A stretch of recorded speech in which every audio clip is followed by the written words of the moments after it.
ಸುಭಾಷ್ ಚಂದ್ರ ಬೋಸರು ದೇಶದಿಂದ ಕಾಣೆಯಾದ್ರಲ್ಲ, ಅನೇಕ ಬಾರಿ ಒಬ್ಬನೇ ಕೂತ್ಕೊಂಡ ಯೋಚನೆ ಮಾಡ್ತಿರ್ತೀನಿ, ಅವತ್ತಿನ ದಿನಗಳಲ್ಲಿ ಕಾಂಗ್ರೆಸ್ನವ್ರು ಏನೆಲ್ಲ ಯೋಚನೆ ಮಾಡ್ತಿದ್ದಿರ್ಬೋದು ಅಂತ.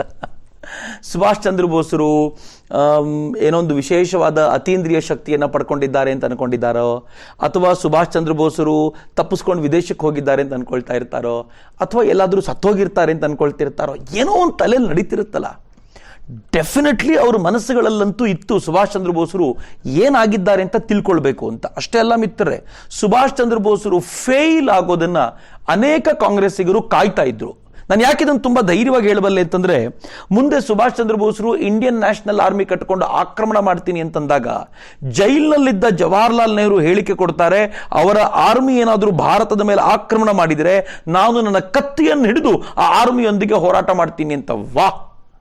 ಜೈಲಿನಲ್ಲಿದ್ದ ಜವಾಹರ್ಲಾಲ್ ನೆಹರೂರವರಿಗೆ ಕತ್ತಿ ಯಾರು ಕೊಡ್ತಿದ್ರೋ ಗೊತ್ತಿಲ್ಲ, ಆದರೆ ಸೇನೆಯೊಂದಿಗೆ ಹೋರಾಟ ಮಾಡ್ತೀನಿ ಅಂತ. ಬ್ರಿಟಿಷರೊಂದಿಗೆ ಕದನ ಕಾದಾಟಗಳಲ್ಲ, ನಮ್ಮದ್ದೇ ಸೇನೆ, ನಮ್ಮದ್ದೇ ಜನರ ವಿರುದ್ಧ ನಾವು ಹೋರಾಟ ಮಾಡ್ತೀವಿ ಅಂತ. ಎಲ್ಲೋ ಒಂದು ಕಡೆ ಇವರಿಗೆ ಸುಭಾಷ್ ಚಂದ್ರ ಬೋಸರ ಸಕ್ಸಸ್ ಇರಿಟೇಟ್ ಆಗ್ತಾ ಇತ್ತು ಅನ್ನೋದರಲ್ಲಿ ಖಂಡಿತವಾಗಿಯೂ ಅನುಮಾನ ಇಲ್ಲ. ನನಗೆ ಅನೇಕ ಬಾರಿ ಯೋಚನೆ ಮಾಡುವಾಗಲೂ ಅನ್ಸುತ್ತೆ, ಸುಭಾಷ್ ಚಂದ್ರ ಬೋಸರು ವಿದೇಶಕ್ಕೆ ಹೋದ ತಕ್ಷಣ ಅಥವಾ ಅವ್ರಿಗೆ ಪರಾರಿಯಾದ ಸುದ್ದಿ ಬಂತಲ್ಲ, ಪತ್ರಿಕೆಗಳೆಲ್ಲ ಜೋರಾಗಿ ಬಂತಲ್ಲ, ಸುಭಾಷರ ಮನೆಗೆ ಒಂದು ಪತ್ರ ಬರುತ್ತೆ, ಮಹಾತ್ಮ ಗಾಂಧೀಜಿ ಬರೆದಿರೋ ಪತ್ರ. ಆ ಪತ್ರದಲ್ಲಿ ಮಹಾತ್ಮ ಗಾಂಧೀಜಿಯವರು ಹೇಳ್ಕೊಳ್ತಾರೆ, ಎಲ್ಲಿ ಹೋಗಿದ್ದಾನೆ ಸುಭಾಷ್ ಅನ್ನೋದನ್ನು ಹೇಳಿ, ನನಗೆ ನನ್ನ ಮನಸ್ಸು ತುಂಬಾ ಆತಂಕದಿಂದ ಕೂಡಿದೆ ಅಂತ. ಆದರೆ ಯಾರಿಗೂ ಯಾವ ಸುದ್ದಿಯನ್ನು ಕೊಡಬಾರದು ಅಂತ ನಿಶ್ಚಯ ಮಾಡಿದ್ದ ಪರಿವಾರ ಮಹಾತ್ಮ ಗಾಂಧೀಜಿಯವರಿಗೂ ಕೂಡ ಸುಭಾಷ್ ಚಂದ್ರ ಬೋಸರ ಕುರಿತಂತೆ ಒಂದು ಸುಳಿವನ್ನು ಬಿಟ್ಕೊಡೋದಿಲ್ಲ. ಅವ್ರು ಎಲ್ಲಿಗೆ ಹೋಗಿದ್ದಾರೋ ಅಂತ ನಮಗೂ ಗೊತ್ತಿಲ್ಲ ಅಂತ ಹೇಳಿ ಸುಮ್ಮನಾಗ್ಬಿಡ್ತಾರೆ. ಆದರೆ ಬ್ರಿಟಿಷರು ಹಂಗಿದ್ರು ಗೊತ್ತೇನು, ಅವರಿಗೆ ಎಲ್ಲಿ ಯಾರು ಕಂಡ್ರು ಸುಭಾಷ್ ಚಂದ್ರ ಬೋಸರು ಅಂತ ಅನ್ನಿಸ್ತಿತ್ತು. ಅಲ್ಲಿ ಅಟ್ಟಿಸ್ಕೊಂಡು ಹೋಗೋದು, ಅಲ್ಲಿ ಯಾರನ್ನೋ ಹಿಡಿಯೋದು, ಸುಭಾಷ್ ಚಂದ್ರ ಬೋಸರು ಸಿಕ್ಕಿದ್ರು ಅಂತ ಮಾರನೇ ದಿನ ಪೇಪರಲ್ಲಿ ಬರೋದು, ಸುಭಾಷ್ ಚಂದ್ರ ಬೋಸರು ಇವತ್ತು ಕಾಬೂಲ್ನಲ್ಲಿ ತೀರ್ಕೊಂಡ್ರು ಅಂತಾನೋ, ಅವರು ಬರ್ಲಿನ್ಗೆ ಹೋಗಿದ್ದಾರೆ ಅಲ್ಲಿ ಸತ್ತೋದ್ರು ಅಂತಾನೋ, ಪ್ರತಿನಿತ್ಯವೂ ಅಥವಾ ಒಂದು ವಾರಕ್ಕೊಂದ್ಸಲ ಸುಭಾಷ್ ಚಂದ್ರ ಬೋಸರ ಬಗ್ಗೆ ಏನಾದ್ರೂ ಸುದ್ದಿ ಬರ್ತಿತ್ತು. ಇಲ್ಲ ಅವ್ರು ಸಿಕ್ಕಾಕೊಂಡಿದ್ದಾರೆ ಅಂತ, ಇಲ್ಲ ಅವ್ರು ತೀರಿಕೊಂಡಿದ್ದಾರೆ ಅಂತ ಏನಾದ್ರೂ ಒಂದು ಸುದ್ದಿ. ಒಟ್ಟಲ್ಲಿ ಜನಕ್ಕೆ ಅದನ್ನು ಕೇಳಿ ಕೇಳಿ ಕೇಳಿ ಕೇಳಿ ತೋಳ ಬಂತು ತೋಳ ಕತೆ ಕೇಳದಂತಾಗಿತ್ತು. ಸುಭಾಷ್ ಚಂದ್ರ ಬೋಸರು ಇಲ್ಲ ಅಂತ ಬಹುತೇಕರು ಅಂದ್ಕೊಂಡಿದ್ರು, ಏನೋ ಆಗ್ಬಿಟ್ಟಿದೆ ಅವರಿಗೆ, ಇಲ್ಲದ್ರೆ ಇಷ್ಟು ದಿನ ಆದ್ರೂ ಕಾಣಲಿಲ್ವಲ್ಲ ಅಂತ. ಮೊದಲ 50 ದಿನ ಕಾಬೂಲ್ನಲ್ಲಿ ಇದ್ರಲ್ಲ, ಆನಂತರ ಈಗ ಅವರು ಜರ್ಮನಿಯ ಬರ್ಲಿನ್ಗೆ ಬಂದ್ರಲ್ಲ. ಮಿತ್ರ, ಬರ್ಲಿನ್ ಕಥೆಯು ಸುಲಭವಾದದ್ದೇನಾಗಿರಲಿಲ್ಲ. ನಾನು ಆಗ್ಲೇ ಹೇಳಿದಂತೆ ಹಿಟ್ಲರ್ನ ಆಡಳಿತದವರಿಗೆ ಭಾರತದ ಮೇಲೆ ವಿಶೇಷವಾದ ನಂಬಿಕೆ ಇರಲಿಲ್ಲ, ಮತ್ತು ಭಾರತೀಯರು ಸ್ವಾತಂತ್ರ್ಯಕ್ಕೋಸ್ಕರ ಹೋರಾಟ ಮಾಡಬಹುದು ಎನ್ನುವ ಕಲ್ಪನೆಯೂ ಇರಲಿಲ್ಲ. ಹೀಗಾಗಿ ಅವರು ಭಾರತಕ್ಕಾಗಿ ತುಂಬಾ ತಲೆ ಕೆಡಿಸ್ಕೊಂಡವರಲ್ಲ. ಸುಭಾಷ್ ಚಂದ್ರ ಬೋಸರಿಗೆ ಉಳ್ಕೊಳ್ಳಿಕ್ಕೆ ವ್ಯವಸ್ಥೆ ಆಗಿತ್ತು, ಊಟ ತಿಂಡಿ ಅದು ಯುದ್ಧದ ಕಾಲ ಅವ್ರಿಗೆ ಆಗಿದ್ದರಿಂದ ಎಲ್ರಿಗೂ ರೇಷನ್ ತರ ಸಿಗ್ತಾ ಇದ್ರೂ ಕೂಡ ಸುಭಾಷರಿಗೆ ಮಾತ್ರ ವಿಶೇಷವಾದ ವ್ಯವಸ್ಥೆಯನ್ನ ಜರ್ಮನಿ ಕಲ್ಪಿಸಿ ಕೊಟ್ಟಿತ್ತು. ಹೀಗಾಗಿ ಅವರು ಆರಾಮಾಗೇ ಇದ್ರು. ಈ ಸಂದರ್ಭದಲ್ಲೇ ಸುಭಾಷ್ ಚಂದ್ರ ಬೋಸರು ಎಮಿಲಿಯನ್ ಕೂಡ ಕರೆಸ್ಕೊಂಡ್ರು. ಎಮಿಲಿ ಶೆಂಕೆಲ್ ಸುಭಾಷ್ ಚಂದ್ರ ಬೋಸರ ಸ್ಟೆನೋಗ್ರಾಫರ್ ಆಗಿದ್ದು, ಆನಂತರ ಸುಭಾಷರನ್ನ ಮದುವೆ ಆದಂತಹ ಹೆಣ್ಣು ಮಗಳು. ಆಕೆ ಸುಭಾಷರ ಜೊತೆ ಬಂದು ಅಲ್ಲಿದ್ಲು.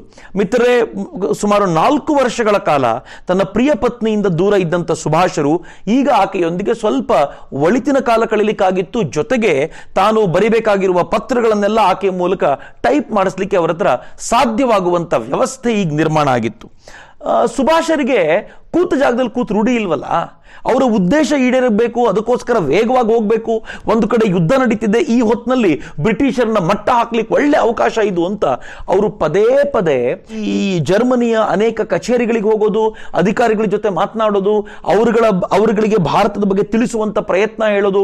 ಕೊನೆಗೆ ತನಗೆ ಕೇಳ್ಕೊಂಡಂತ 3 ಸಂಗತಿಗಳು: ಮೊದಲನೇದು ಒಂದು ರೇಡಿಯೋ ಸ್ಟೇಷನ್ ಆಗಬೇಕು, ಎರಡನೇದು ಫ್ರೀ ಇಂಡಿಯಾ ಸೆಂಟರ್ ಆಗಿ ಅದರ ಮೂಲಕ ಒಂದು ಹಂಗಾಮಿ ಸರ್ಕಾರ ರಚನೆ ಮಾಡಬೇಕು, ಮತ್ತು ಮೂರನೇದು ಅವರು ವಿಶೇಷವಾಗಿ ಹಿಟ್ಲರಿಗೂ ಕೇಳ್ಕೊಂಡಿದ್ದೇನು ಅಂದ್ರೆ ಅದರ ಕುರಿತಂತೆ ಪತ್ರವನ್ನು ಬರೆದಿದ್ರು. ಅವ್ರು ಕೇಳ್ಕೊಂಡಿದ್ದೇನು ಅಂತಂದ್ರೆ, ಹಿಟ್ಲರ್ನ ಸರ್ಕಾರ ಅಕಸ್ಮಾತ್ ಯುದ್ಧದಲ್ಲಿ ತಾನು ಗೆದ್ರೆ, ಬ್ರಿಟಿಷರನ್ನು ತಾನು ಸೋಲಿಸ್ಲಿಕ್ಕೆ ಸಾಧ್ಯ ಆದರೆ ತಾನು ಭಾರತಕ್ಕೆ ಸ್ವಾತಂತ್ರ್ಯ ಕೊಡ್ತೀನಿ ಅಂತ ಘೋಷಿಸಬೇಕು ಅಂತ ಅಪೇಕ್ಷೆ ಪಟ್ಟಿದ್ರು. ಇದಕ್ಕೊಂದು ಸೂಕ್ಷ್ಮವಾದ ಕಾರಣ ಇದೆ ಮಿತ್ರರೇ.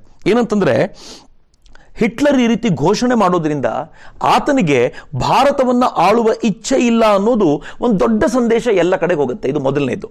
ಎರಡನೇದು, ಭಾರತದಲ್ಲಿ ಅದಾಗಲೇ ಈ ಕಾಂಗ್ರೆಸ್ಸಿಗರು ಏನ್ ಮಾಡಿದ್ರು ಗೊತ್ತಾ? ಸುಭಾಷ್ ಚಂದ್ರ ಬೋಸರು ಹಿಟ್ಲರ್ನ ಜೊತೆ ಸೇರಿಬಿಟ್ಟಿದ್ದಾರೆ. ಬಿಕಾಸ್ ಅವರು ಈ ಹಿಂದೆಯೂ ಕೂಡ ಜರ್ಮನಿಯ ಜಪಾನಿನ ಕೆಲವು ಅಧಿಕಾರಿಗಳನ್ನ ಭಾರತದಲ್ಲಿದ್ದಾಗಲೇ ಭೇಟಿ ಮಾಡಿದ್ರಲ್ಲ, ಅದನ್ನು ಆಧಾರವಾಗಿರಿಸಿಕೊಂಡು ಅವರು ಜರ್ಮನಿಗೆ ಹೋಗಿದ್ದಾರೆ, ಹಿಟ್ಲರ್ನ ಭೇಟಿ ಮಾಡ್ತಿದ್ದಾರೆ. ಒಬ್ಬ ಫ್ಯಾಸಿಸ್ಟ್ ಅನ್ನ, ಒಬ್ಬ ನರಹಂತಕನನ್ನ ಭೇಟಿ ಮಾಡುವಂತ ಈ ತರದ ಪರಿಸ್ಥಿತಿ ಭಾರತಕ್ಕೆ ಬರಬಾರ್ದಾಗಿತ್ತು.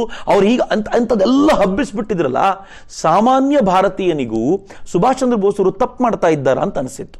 ಈಗ ಸುಭಾಷ್ ಚಂದ್ರ ಬೋಸರಿಗೆ ಹಿಟ್ಲರ್ನ ಈ ಒಂದು ಘೋಷಣೆ ಎಂಥ ಬದಲಾವಣೆಯನ್ನು ತರಬಲ್ಲದು ಅಂತ ಗೊತ್ತಿದ್ದರಿಂದ ಅವ್ರು ಈ ಥರ ಮಾಡ್ಬೋದಾ ಅಂತ ಕೇಳ್ಕೊಂಡ್ರು. ಆದರೆ ಯಾವ ಉತ್ತರವೂ ಬರಲಿಲ್ಲ. 6-7 ತಿಂಗಳ ಕಾಲ ಅಲ್ಲಿದ್ರವರು. ಅವರಿಗೆ ಒಂದೊಂದು ದಿನವೂ ಕೂಡ ಭಾರ ಆಗ್ತಾ ಇತ್ತು. ಒಂದು ಕಡೆ ಅಸಹ್ಯದ ವಾತಾವರಣ, ಮಿತ್ರ ಯುದ್ಧದ ವಾತಾವರಣ, ನಿಜಕ್ಕೂ ಅಸಹ್ಯದ ವಾತಾವರಣವೇ. ಅಲ್ಲಿ ಜರ್ಮನಿಯ ಅಧಿಕಾರಿಗಳು ಯಾರ ಮನೆಗೆ ಯಾವಾಗ ಬೇಕಿದ್ರು ಬರ್ತಿದ್ರು, ಯಾರನ್ನು ಬೇಕಿದ್ರು ತರುಣ್ರು ಅಂತ ಕಂಡ್ರೆ ಹೊತ್ಕೊಂಡು ಹೋಗ್ಬಿಡ್ತಿದ್ರು. ಯಾಕೆ ಅಂತಂದ್ರೆ ಸೈನ್ಯಕ್ಕೆ ಸೇರ್ಲಿಕ್ಕೆ ಅವ್ರಿಗೆ ಸಮರ್ಥರಾಗಿರುವಂತ ತರುಣ್ರು ಬೇಕಾಗಿತ್ತು. ಅನೇಕ ಬಾರಿ ಹುಡುಗರು ತಗೊಂಡೋಗ್ಬಿಟ್ಟು ಸೈನ್ಯಕ್ಕೆ ತಳ್ಳಿ ಅವ್ರ ಮೂಲಕ ಯುದ್ಧ ಮಾಡಿಸುವಂತ ಅತ್ಯಂತ ಕ್ರೂರ ಕೆಲಸವನ್ನು ಮಾಡ್ತಾ ಇದ್ದಿದ್ರಿಂದ ದಿನ ಬೆಳಗಾದ್ರೆ ಇದು ನೋಡಿ ನೋಡಿ ನೋಡಿ ಸಾಕಾಗೋಗಿತ್ತು ಅವರಿಗೆ. ಅವ್ರಿಗಿದ್ದಿದ್ದು ಒಂದೇ ಒಂದು ಹಿಂಗೇನಾದ್ರೂ ಆಗ್ಬೋದಾ ಅಂತ. ಮಿತ್ರ, ಯಾವ ಲಕ್ಷಣವೂ ಕಾಣಲಿಲ್ಲ. ನನಗೆ ಒಂದು ಸಲ ಹಿಟ್ಲರ್ನ ಭೇಟಿ ಮಾಡ್ಲಿಕ್ಕೆ ಅವಕಾಶ ಮಾಡಿಕೊಡಿ ಅಂತಂದ್ರೆ ಅದು ಕೂಡ ಸಾಧ್ಯ ಆಗಲಿಲ್ಲ. ಕೊನೆಗೆ ಆ ಇಡೀ ಅಧಿಕಾರಿ ವರ್ಗದಲ್ಲಿ ಫಾನ್ ಟ್ರಾಟ್ ಅಂತ ಒಬ್ಬ ಅಧಿಕಾರಿ ಇದ್ದ. ಆತ ಸ್ವಲ್ಪ ಸಹಾನುಭೂತಿಯನ್ನ ತಾಳಿ ಸುಭಾಷ್ ಚಂದ್ರ ಬೋಸರಿಗೆ ಸ್ವಲ್ಪ ತಾಳ್ಮೆ ವಹಿಸಿಕೊಳ್ಳುವಂತೆ ಹೇಳಿ ತಾನು ಏನೇನು ಮಾಡಬಹುದೋ ಆ ಪ್ರಯತ್ನಗಳನ್ನ ಮಾಡಿದ ನಂತರ ನಿಧಾನವಾಗಿ ಬೇಕಾಗಿರುವಂತ ವ್ಯವಸ್ಥೆಗಳಿಗೆ ಅನುಕೂಲ ಕಲ್ಪಿಸಿಕೊಡ್ಲಿಕ್ಕೆ ಸಾಧ್ಯ ಆಯಿತು.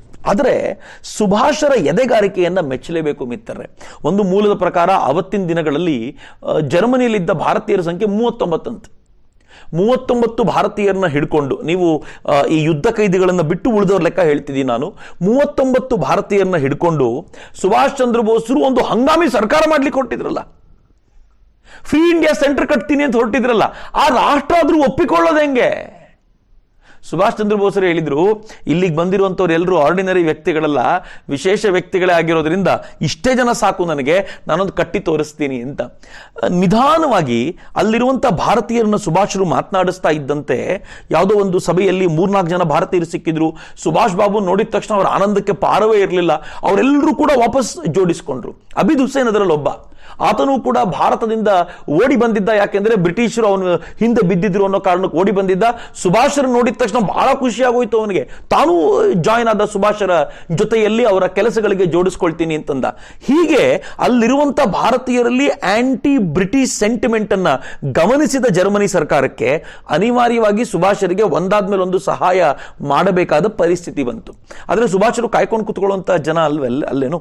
ಹೀಗಾಗಿ ಸುಭಾಷ್ ಚಂದ್ರ ಬೋಸರು ಏನ್ ಮಾಡಿದ್ರು, ಇಟಲಿಗೆ ಹೋದ್ರೆ ಮುಸೋಲಿನಿ ಭೇಟಿ ಮಾಡಿ ತಾನು ಅಲ್ಲಿಂದ ಸಹಕಾರ ಪಡ್ಕೊಳ್ಬಹುದು ಅಂತ. ಇಟಲಿ ಮತ್ತು ಜರ್ಮನಿಗಳು ಆಗ ಕ್ಲೋಸ್ ರಿಲೇಶನ್ಶಿಪ್ ಅಲ್ಲಿ ಇದ್ದು, ಜರ್ಮನಿ ಏನ್ ಹೇಳುತ್ತೋ ಅದನ್ನ ಇಟಲಿ ಮಾಡುತ್ತೆ, ಇಟಲಿ ಏನ್ ಹೇಳುತ್ತೋ ಅದನ್ನ ಜರ್ಮನಿ ಮಾಡುತ್ತೆ ಅಂತ. ಹೀಗಾಗಿ ಇಟಲಿಯಲ್ಲಿ ಮಾತನಾಡಿ ಅಲ್ಲಿಂದ ತನಗೆ ಬೇಕಾಗಿರುವ ಸಹಕಾರವನ್ನು ಪಡ್ಕೊಂಡು ಬಂದ್ರೆ ಜರ್ಮನಿ ತನಗೆ ಸಹಕಾರ ಮಾಡಬಹುದು ಎನ್ನುವಂತ ಕಲ್ಪನೆಯಿಂದ ಇಟಲಿಗೆ ಹೋಗುವಂತ ವ್ಯವಸ್ಥೆಯನ್ನು ಜೋಡಿಸಿಕೊಂಡ್ರು. ಇಟಲಿಗೆ ಹೋದ್ರು ಕೂಡ. ಇಟಲಿಗೆ ಇವ್ರು ಹೋಗೋಕ್ಕಿಂತ ಮುಂಚೆ ಅಲ್ಲಿನ ಪ್ರಮುಖ ಮುಸೋಲಿನಿಗೆ ಪತ್ರವನ್ನ ಬರೆದು ನಾನು ಬರ್ತಿದ್ದೀನಿ ಅಂತ ಹೇಳಿದಾಗ ಆತ ಬನ್ನಿ ಅಂತ ಇವರಿಗೆ ರಿವರ್ಟ್ ಮಾಡಿದ್ದ. ಹೀಗಾಗಿ ಆತನನ್ನು ಭೇಟಿಯಾಗೋದು ನಿಶ್ಚಿತವಾಗಿತ್ತು. ಅಲ್ಲಿ ಇಟಲಿಗೆ ಇವ್ರು ಹೋಗೋಕ್ಕಿಂತ ಮುಂಚೆ ಮಿತ್ರ ಒಂದು ಘಟನೆ ನಡೀತು. ಅದೇನು ಅಂತಂದ್ರೆ, ಹಿಮಾಲಯ ಅಂತ ಒಂದು ರೇಡಿಯೋ ಚಾನೆಲ್ ಇತ್ತು. ಆ ರೇಡಿಯೋ ಚಾನೆಲ್ನಲ್ಲಿ ಇಕ್ಬಾಲ್ ಸಿದೇಯಿ ಅನ್ನೋಂಥವ್ನು ಯಾವಾಗಲೂ ಮಾತನಾಡ್ತಿದ್ದ. ಅವನು ಒಳ್ಳೆ ದನಿ ಇತ್ತು, ತುಂಬಾ ಚೆನ್ನಾಗಿ ಮಾತನಾಡ್ತಿದ್ದ. ಇಕ್ಬಾಲ್ ಸಿದೇಯಿ ಒಂದ್ಸಲ ಮಾತನಾಡ್ತಾ ಸುಭಾಷ್ ಚಂದ್ರ ಬೋಸರು ಆ ರೇಡಿಯೋ ಟ್ಯೂನ್ ಮಾಡಿ ಕೇಳ್ತಾರೆ. ಅದರಲ್ಲಿ ಮಾತನಾಡ್ತಾ ಅವನು ಏನ್ ಹೇಳ್ತಾನೆ, ಸುಭಾಷ್ ಬಾಬು ನೀವು ತೀರ್ಕೊಂಡಿದ್ದೀರಾ ಅಂತ ಬ್ರಿಟಿಷರು ಹೇಳ್ತಿದ್ದಾರೆ, ನಿಮ್ಗೆ ಆಕ್ಸಿಡೆಂಟ್ ಆಯ್ತು ಅಂತ ಹೇಳ್ತಿದ್ದಾರೆ, ನೀವೆಲ್ಲೋ ಸಿಕ್ಕಿದ್ರು, ನಿಮ್ಮನ್ನೆಲ್ಲೋ ಹಿಡಿದಿದ್ದಾರೆ ಅಂತೆಲ್ಲ ಹೇಳ್ತಿದ್ದಾರೆ, ನೀವು ಎಲ್ಲಿದ್ದೀರಿ ಅಂತ ಒಂದ್ಸಲ ಬಾಯ್ ಬಿಡಿ, ನಾವೆಲ್ಲರೂ ಕಾತರದಿಂದ ಕಾಯ್ತಾ ಇದ್ದೀವಿ, ನೀವು ಭಾರತ ಬಿಟ್ಟು ತಪ್ಪಿಸ್ಕೊಂಡಿದ್ದೀರಿ ಅಂತ ಕೇಳಿದ ತಕ್ಷಣದಿಂದಲೂ ಕೂಡ, ಆ ಕ್ಷಣದಿಂದಲೂ ಕೂಡ ಇಲ್ಲಿರುವಂತ ಎಲ್ಲ ಭಾರತೀಯರು ಹೆಮ್ಮೆಯಿಂದ ಕುಣಿದಾಡ್ತಾ ಇದ್ದೀವಿ, ದಯಮಾಡಿ ಹೇಳಿ ಅಂತ ಓಪನ್ ಕಾಲ್ ಕೊಟ್ಟಿದ್ದ ಆತ. ಸುಭಾಷ್ ಚಂದ್ರ ಬೋಸರು ಅದನ್ನು ಕೇಳಿದ್ರು. ಆತ ಇಟಲಿಯಲ್ಲಿ ಇರ್ತಿದ್ದ. ವಾಸ್ತವವಾಗಿ ಅವನ ಬದುಕು ಹೇಗಿತ್ತು ಅಂತಂದ್ರೆ, ಅವನು ಗದರ್ ಚಳವಳಿಯಲ್ಲಿ ಭಾಗವಹಿಸಿದ್ದ ಹುಡುಗ. ವಿದೇಶದಲ್ಲಿದ್ದಾಗ ಗದರ್ ಚಳವಳಿಯಲ್ಲಿದ್ದ ಅವನು. ಮಧ್ಯದಲ್ಲಿ ಭಾರತಕ್ಕೊಮ್ಮೆ ಬಂದ. ಅವನು ಬಂದ ನಂತರ ಬ್ರಿಟಿಷ್ ಗೂಢಚಾರರು ಮತ್ತೆ ಅವನ ಹಿಂದೆ ಬಿದ್ದಿದ್ದಾರೆ ಅಂತ ಗೊತ್ತಾದ ತಕ್ಷಣ ಕಾಬೂಲಿಗೆ ಓಡ್ ಬಂದ. ಆಗ ಕಾಬೂಲಿನ ರಾಜನಾಗಿದ್ದಂತ ಅಮಾನುತಲ್ಲಾ ಖಾನ್ ಆತ ಕೂಡ ಅದನ್ನು ಬಿಟ್ಟು ಇವನ ಜೊತೆ ಸೇರ್ಕೊಂಡು ಇಟಲಿಗೆ ಬಂದ. ಇಟಲಿಯಲ್ಲಿ ಈತ ತನ್ನ ಮಾತಿನ ಪ್ರಭಾವವನ್ನು ಬಳಸಿ, ತನ್ನ ಸಾಮರ್ಥ್ಯವನ್ನು ಬಳಸಿ ಅಮಾನುತಲ್ಲಾ ಖಾನ್ ತರದ ಒಬ್ಬ ರಾಜ ಇವನ ಜೊತೆ ಇರೋದು, ಇವನಿಗಲ್ಲಿ ನೇರವಾಗಿ ಆಕ್ಸೆಸ್ ಕೊಡಿಸ್ತು ಮತ್ತು ಇವನ ಮಾತುಕತೆಗಳಿಂದಾಗಿ ಅಮಾನುತಲ್ಲಾ ಖಾನ್ಗೆ ಬೇಕಾಗಿರುವಂತಹ ಗೌರವವನ್ನು ಇಟಲಿ ಕೊಡ್ತು. ಈ ಎಲ್ಲದರ ಕಾರಣಕ್ಕೆ ಈ ವ್ಯಕ್ತಿಯ ಪ್ರಭಾವ, ಇಕ್ಬಾಲ್ ಸಿದೇಯಿಯ ಪ್ರಭಾವ ಜೋರಾಗಿ ಬೆಳೆದು ಇಟಲಿಯ ಸರ್ಕಾರದಲ್ಲಿ ಅವನು ಮಾತನಾಡಿತಾ ಇತ್ತು. ಮುಸೋಲಿನಿಯ ಆಪ್ತನಾಗಿರುವಂತ, ಮುಸೋಲಿನಿಯ ಅಳಿಯನಾಗಿದ್ದು ಅವನ ಆಪ್ತ ಮಂತ್ರಿಯಾಗಿದ್ದ ಆತನ ಜೊತೆಗೆ ಇವನ್ ಸಂಬಂಧ ಹೆಂಗಿತ್ತು ಅಂತಂದ್ರೆ ಇವನು ಹೇಳಿದ ಮಾತು ನಡೀತಿತ್ತು. ಅಂಥವನು ಇಟಲಿಯಲ್ಲಿದ್ದ.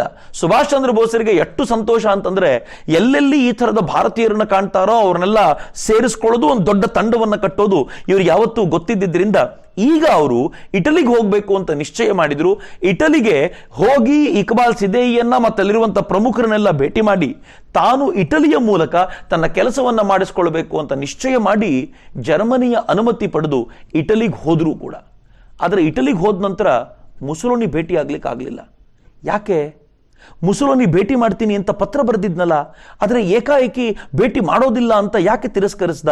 ಈ ಹಿಂದೆ ಒಮ್ಮೆ ಸುಭಾಷರನ್ನ ಭೇಟಿ ಮಾಡಿ ನೀವು ಯೋಜನೆ ರೂಪಿಸಿ ಬೇಕಾಗಿರುವ ಸಹಕಾರ ಮಾಡ್ತೀನಿ ಅಂತ ಹೇಳಿದ್ದ ಮುಸೋಲಿನಿ ಈಗ ಏಕಾಏಕಿ ಸೈಲೆಂಟ್ ಆಗಿರೋದು ಯಾಕೆ? ಪ್ರಶ್ನೆಗಳಿವೆಯಲ್ಲ, ಉತ್ತರ ನಾಳೆ ಹೇಳ್ತೀನಿ. ಅಲ್ಲಿವರೆಗೂ ನಮಸ್ಕಾರ. ವಂದೇ ಮಾತರಂ. ಜೈ ಹಿಂದ್.